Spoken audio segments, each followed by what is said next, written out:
A ver, lo que vamos a desgranar hoy no es solo la historia de una estafa, es mucho más. Es la crónica, que nace del libro Tras la pantalla de Jessica González, de cómo una víctima desde su propia casa se acaba convirtiendo en investigadora y destapa una red criminal de escala internacional. Y esta dedicatoria es que es el punto de partida perfecto. Porque esta es una historia que habla del aislamiento tan brutal que provoca el fraude y, lo que es más importante, de cómo se puede romper ese silencio. Vamos a ver cómo una experiencia que fue profundamente personal acaba sacando a la luz un problema de escala mundial. Todo arranca, como suele pasar en estos casos, no con una decisión arriesgada o avariciosa, sino en un momento de vulnerabilidad extrema.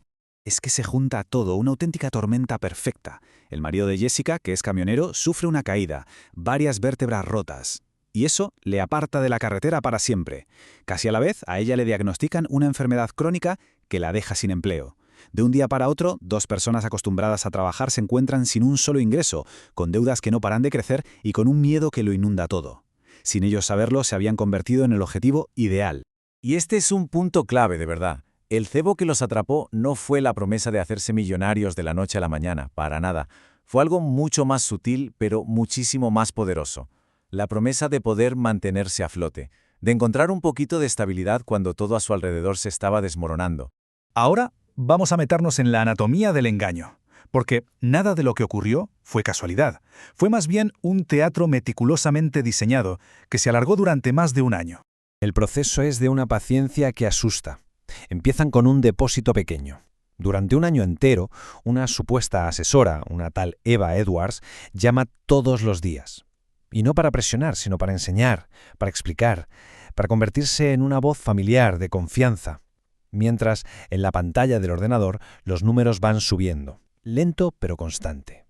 Todo parece absolutamente real, hasta que intentan retirar una pequeña cantidad de dinero. Y en ese momento todo el teatro se viene abajo. Cuando piden retirar el dinero, Eva desaparece, se esfuma. 2 meses después, vuelve a llamar, pero esa voz cálida y amable se ha transformado. La amabilidad ahora es burla, es crueldad pura. Usa la lesión del marido como un arma para humillarlo y se ríe. Se escuchan carcajadas, disfrutando del dolor que está causando, totalmente convencida de su impunidad. Pero no contaba con que alguien más estaba escuchando esa llamada. La hija de Jessica, de solo 7 años, que había oído la amenaza, responde con una claridad que es demoledora. Una sola frase que corta el aire y desarma por completo a la estafadora. Al otro lado, silencio. Cuelgan. Pero esa llamada lo cambió absolutamente todo. Esa traición se convirtió en un punto de inflexión. La rabia de esa llamada no la paralizó, sino que fue como un interruptor. Activó a la criminóloga aficionada que, por lo visto, siempre había llevado dentro. En la comisaría, la respuesta es desoladora. Les vienen a decir que la denuncia probablemente acabará en papel mojado. Pero al salir de allí, Jessica toma una decisión. No sabe cómo lo va a hacer, pero tiene una certeza. No va a parar. Esa promesa, hecha en el momento de mayor impotencia, fue el verdadero comienzo de esta historia.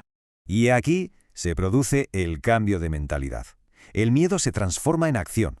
En lugar de esconderse por la vergüenza, que es lo que buscan los estafadores, empieza a recopilar datos de otras personas afectadas en una simple tabla de Excel. Cada nombre, cada número de cuenta, cada plataforma, empieza a buscar patrones.